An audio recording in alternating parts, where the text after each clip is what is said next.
오늘 우리에게 주신 하나님의 말씀은 잠언 8장 22절부터 36절까지 말씀입니다. 봉독해 올립니다. 여호와께서 그 조화의 시작 곧 태초에 일하시기 전에 나를 가지셨으며 만세 전부터 태초부터 땅이 생기기 전부터 내가 세움을 받았나니 아직 바다가 생기지 아니하였고 큰 샘들이 있기 전에 내가 이미 났으며 산이 세워지기 전에 언덕이 생기기 전에 내가 이미 났으니 하나님이 아직 땅도 들도 세상 진토의 근원도 짓지 아니하셨을 때에라.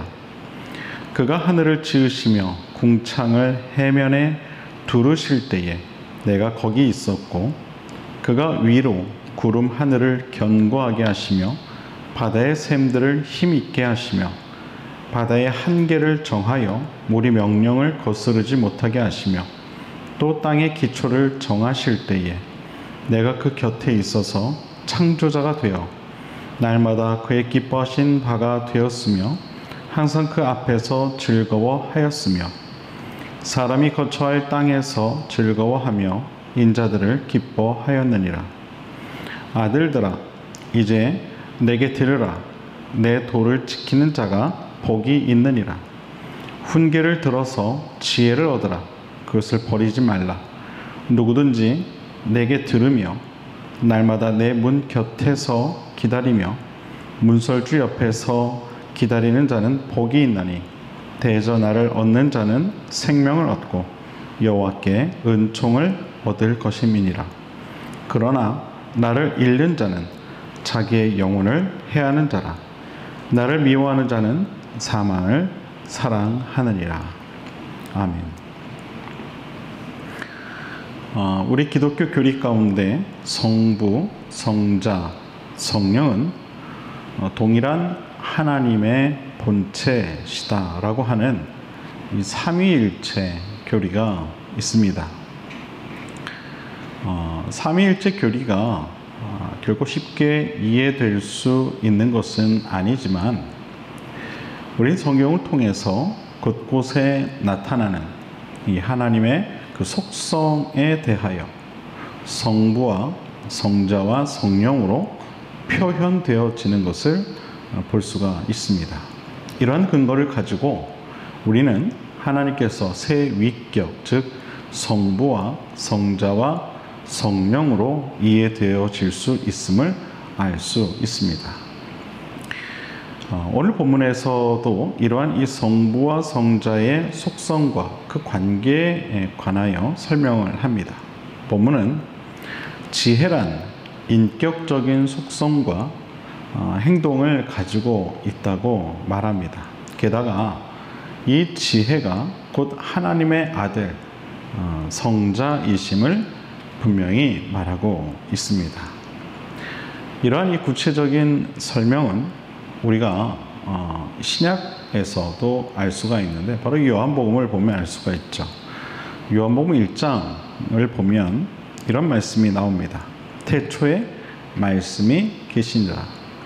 이 말씀이 하나님과 함께 계셨으니 이 말씀은 곧 하나님이시니라. 그가 태초에 하나님과 함께 계셨고 만물이 그로 말미암아 지은 바 되었으니 지은 것이 하나도 그가 없이는 된 것이 없느니라. 그 안에 생명이 있었으니 이 생명은 사람들의 빛이라. 아멘. 요한복음 말씀은 우리에게 이렇게 이야기합니다. 태초에 말씀이 계셨고 이는 곧 하나님이시다. 또한 계속해서 만물이 그 말씀으로 말미암아 지음 받았다고 말하면서 이러한 이 하나님의 속성에 관해 우리에게 설명하고 있습니다. 이것은 말씀, 곧 지혜는 하나님과 하나가 되시며 또한 동일하시며 그러면서도 그분께서는 자신의 분명한 위격을 가지셨다는 사실을 분명히 밝히고 있는 것입니다. 오늘 본문도 설명하기를 여호와께서 그를 가지셨으며 여호와께 세움을 입었으며 여호와께로부터 났으며 하나님 곁에 있었다고 말하면서 우리에게 설명을 하고 있는 것을 보게 됩니다. 히브리 기자가 말한 말씀, 곧 그는 하나님 본체의 형상이다 라고 하는 설명을 보충하고 있습니다.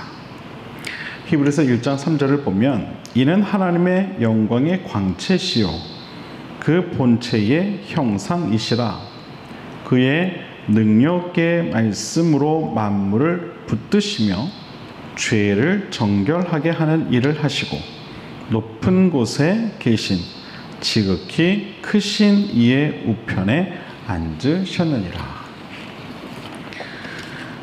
우리가 오늘날 이렇게 하나님의 살아있는 말씀을 가까이 할 수 있다는 사실은 참으로 기적과 같은 놀라운 일이 아닐 수 없습니다. 참으로 감사한 일입니다. 아직까지 이 전 세계에서 하나님의 말씀인 성경이 없는 언어는 약 2200개가량 된다고 합니다. 그리고 3억 5천만 명이 자신들이 사용하는 언어로 된 성경을 아직까지도 보지 못하고 있다고 합니다. 우리가 지금 사용하고 있는 우리말로 된 성경도 불과 100여 년 전에 번역된 그러한 성경입니다. 1882년에 우리말 성경 이 최초의 번역본을 시작으로 지금 우리가 보고 있는 개역 개정판 바로 이전 버전인 개역 한글판이 1952년에 출판되면서부터 사실상 대중화되었다고 볼 수가 있습니다. 오늘날에는 이러한 이 문서화된 하나님의 말씀, 즉 성경뿐 아니라 휴대기기를 통해서도 쉽고 또 빠르게 하나님의 말씀을 접할 수가 있습니다. 그런데도 불구하고 오히려 하나님의 말씀에 대한 이 갈급함은 예전만 못한 것 같습니다. 말씀은 풍요로워졌지만 정작 이 말씀이 우리의 삶 속에서 역사하는 일은 적어졌다는 것이죠. 사실 중요한 것은 이러한 이 성경에 대한 문자적 해석과 이해에 있는 것이 아닙니다. 이 문자적 성경을 얼마나 내 안에 살아있는 말씀으로 이해하고 받아들이느냐에 있는 것이죠. 믿음대로 살아야 그 믿음이 산 믿음이라는 야고보 사도의 가르침은 곧 말씀대로 사는 믿음이 살아있는 믿음이라는 말과 같은 의미를 가지고 있습니다. 즉 말씀이 내 안에 살아있지 않으면 그 말씀이 나의 삶으로 나타나지 않듯이 하나님의 말씀이 내 안에 살아 역사하는 말씀이 되도록 노력하는 그러한 삶이 중요한 것입니다. 그럴 때에 진정 성자이신 예수 그리스도께서 내 안에 살아계시는 삶을 살아가게 되는 것입니다. 바라기는 하나님의 말씀이 여러분의 삶 속에서 늘 살아 역사하시게 되기를 바랍니다. 그로 인해 지혜가 충만한 삶이 되실 수 있게 되기를 주님의 이름으로 부탁을 드립니다. 지혜의 가르침은 우리 모두를 이 신앙의 율법에 전적으로 복종시키고 우리 마음과 생활 속에 잘못된 부분들을 교정하는 데 있습니다. 그러므로 우리는 더욱 지혜의 음성을 듣고 또 순종하며 그 말씀을 따라 살아가야 하는 것입니다. 오늘 본문 32절을 보면 아들들아 이제 내게 들으라고 말하면서 다시금 우리에게 지혜의 말씀에 귀 기울일 것을 권면하고 있습니다.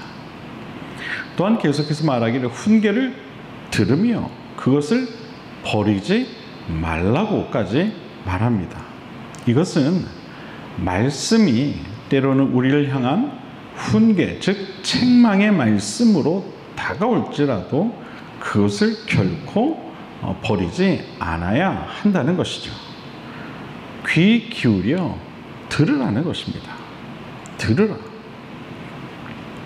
너희가 듣고 싶은 것만 골라서 듣지 말고 때로는 너희가 감당할 수 없는 말씀일지라도 그것을 들으라는 것입니다.